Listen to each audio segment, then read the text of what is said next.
warahmatullahi wabarakatuh.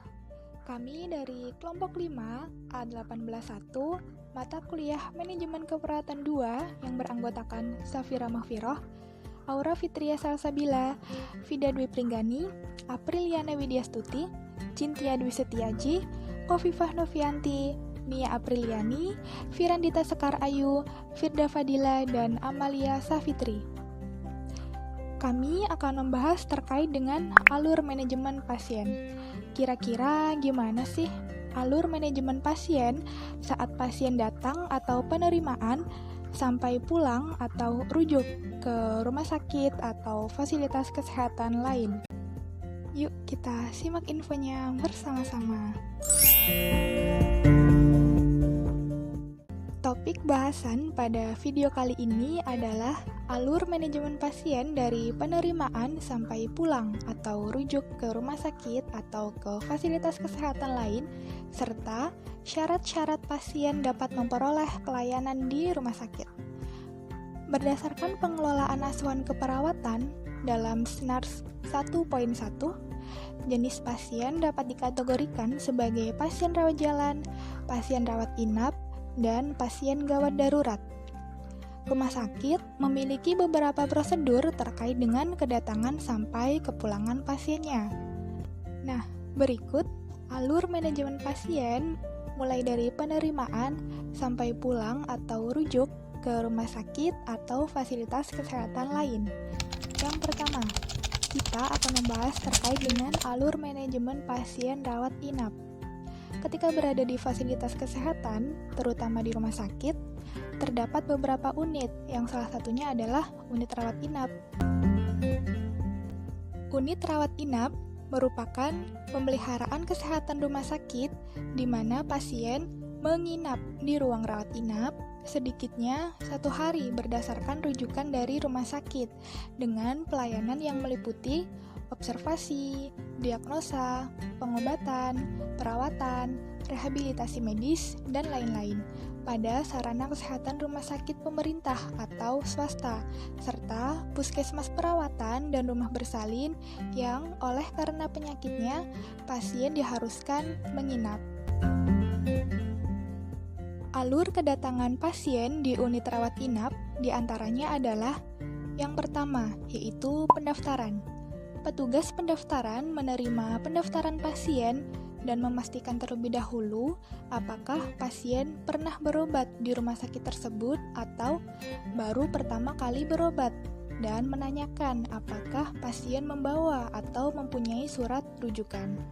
Jika pasien membawa atau mempunyai surat rujukan dan merupakan pasien baru yang pertama kali berobat ke rumah sakit tersebut, petugas akan membuatkan nomor rekam medis dengan menggunakan bank nomor dan menjelaskan fasilitas maupun ruangan di rawat inap.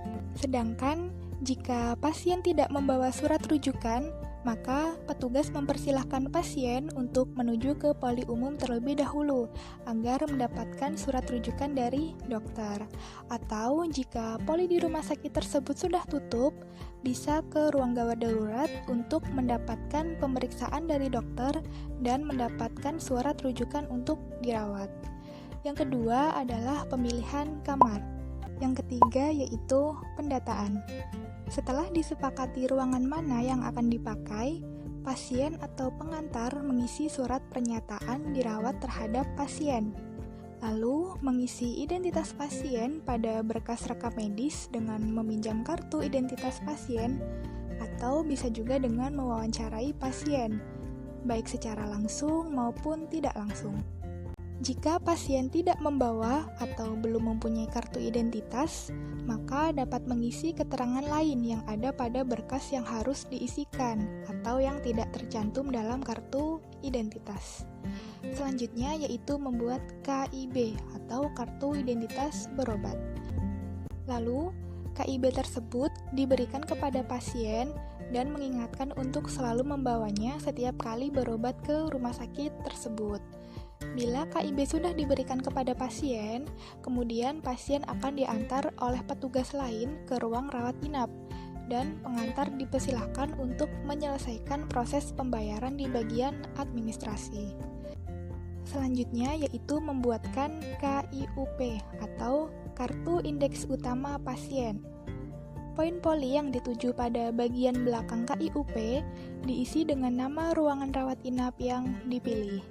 Kemudian, langkah pendataan selanjutnya adalah mengisi buku register TPPRI atau tempat pendaftaran pasien rawat inap sesuai dengan data dari pasien. Berkas rekam medis beserta KIUP diberikan ke bagian distribusi untuk dikirim ke ruang rawat inap. Jika sudah selesai, semua berkas termasuk KIUP dikembalikan dan disimpan di bagian filing.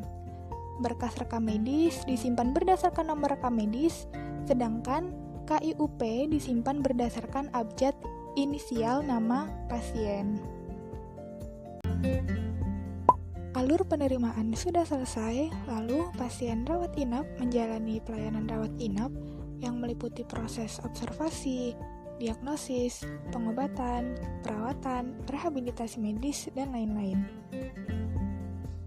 Setelah mendapat perawatan dan kondisi pasien memungkinkan untuk pulang, maka pasien dapat pulang.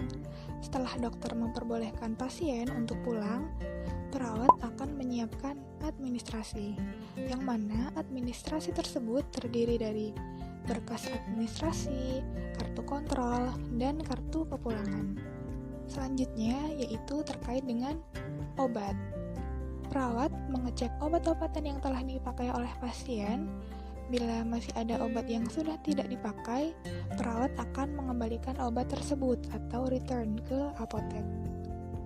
Lalu langkah selanjutnya yaitu pembayaran. Setelah semua selesai disiapkan, perawat akan memberikan surat kepulangan kepada keluarga pasien untuk melakukan pembayaran ke bagian kasir. Kemudian, keluarga pasien menyerahkan surat kepulangan ke bagian kasir dan kasir memberitahu jumlah ataupun rincian biaya yang harus dibayar.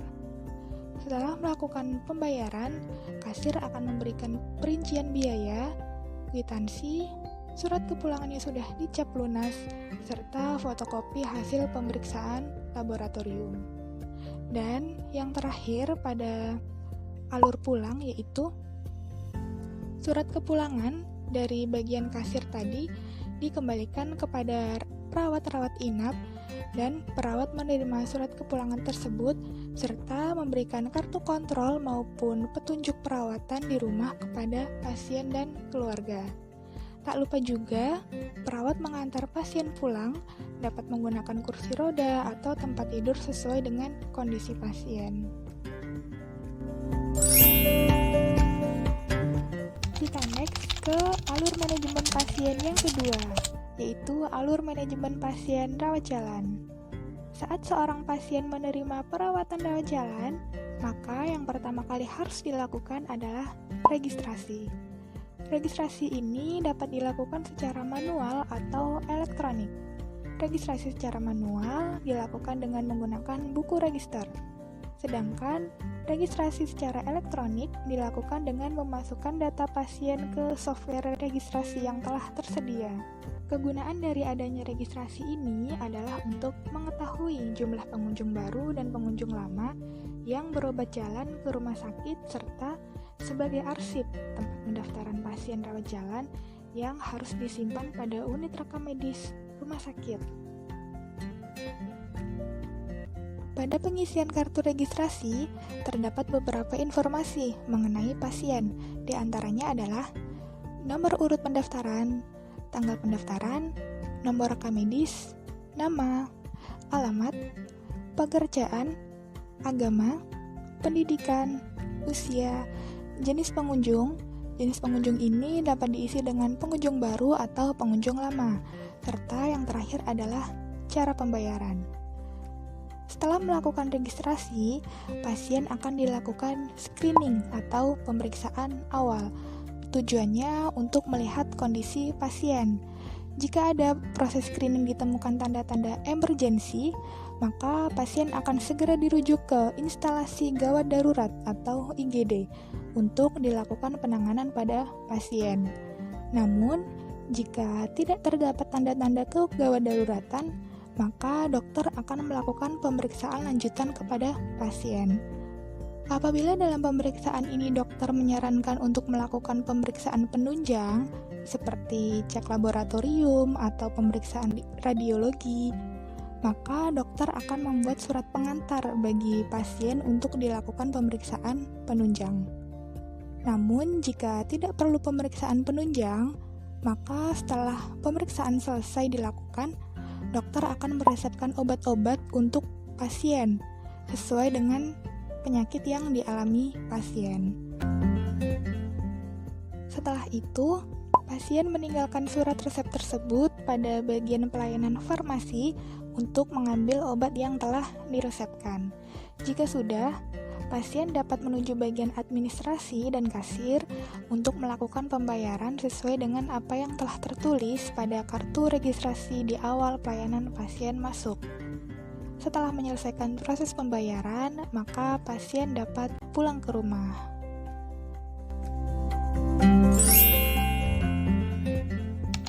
Next, ke alur manajemen pasien yang ketiga, yaitu alur manajemen pasien instalasi gawat darurat atau IGD.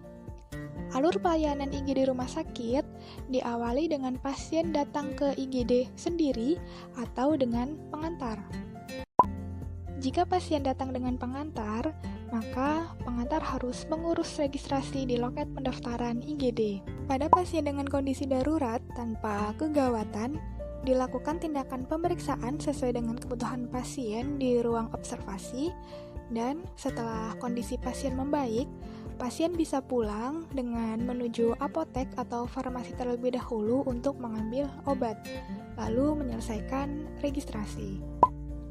Pada pasien dengan kondisi gawat dan darurat atau ada ancaman kematian, pasien akan masuk ke ruang gawat darurat untuk resusitasi dan stabilisasi sesuai dengan kebutuhan pasien.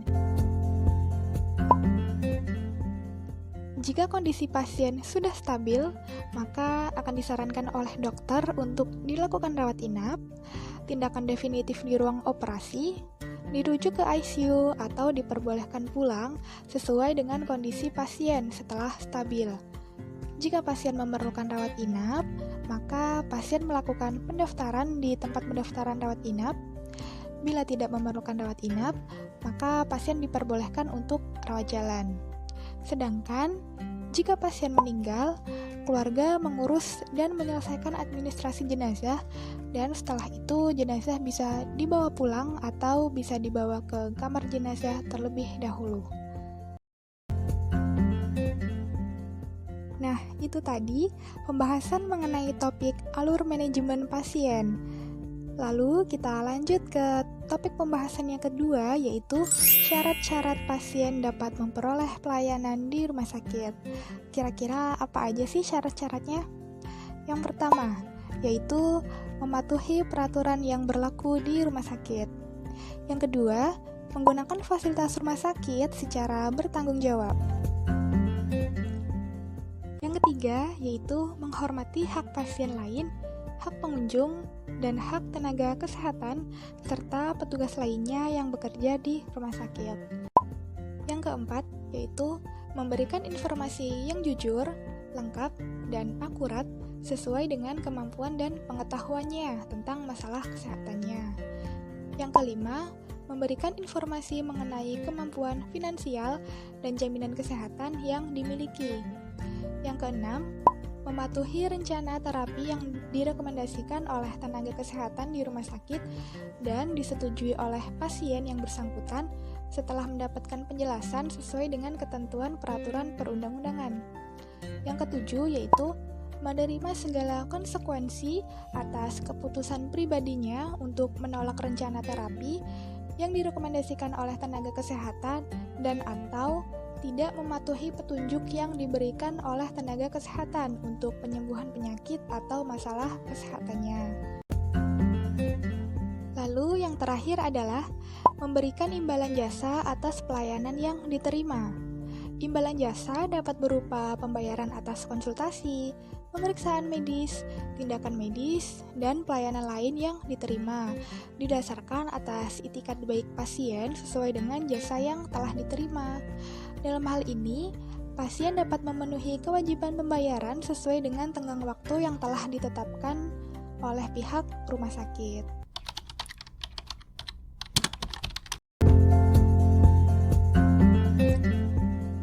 Sekian mengenai pembahasan topik alur manajemen pasien dan syarat-syarat pasien dapat memperoleh pelayanan di rumah sakit.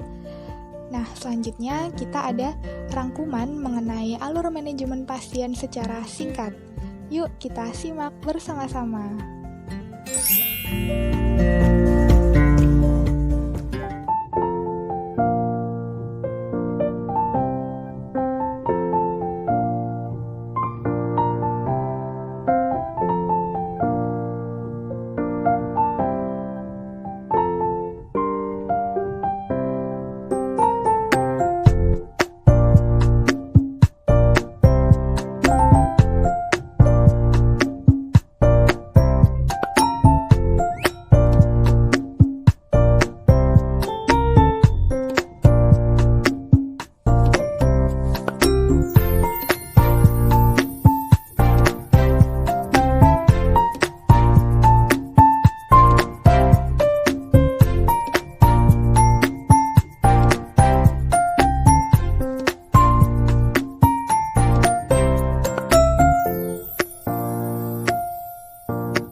Demikian yang dapat kami sampaikan mengenai alur manajemen pasien. Kami mohon maaf yang sebesar-besarnya jika dalam video ini masih banyak kekurangan. Terima kasih atas perhatiannya. Wassalamualaikum warahmatullahi wabarakatuh.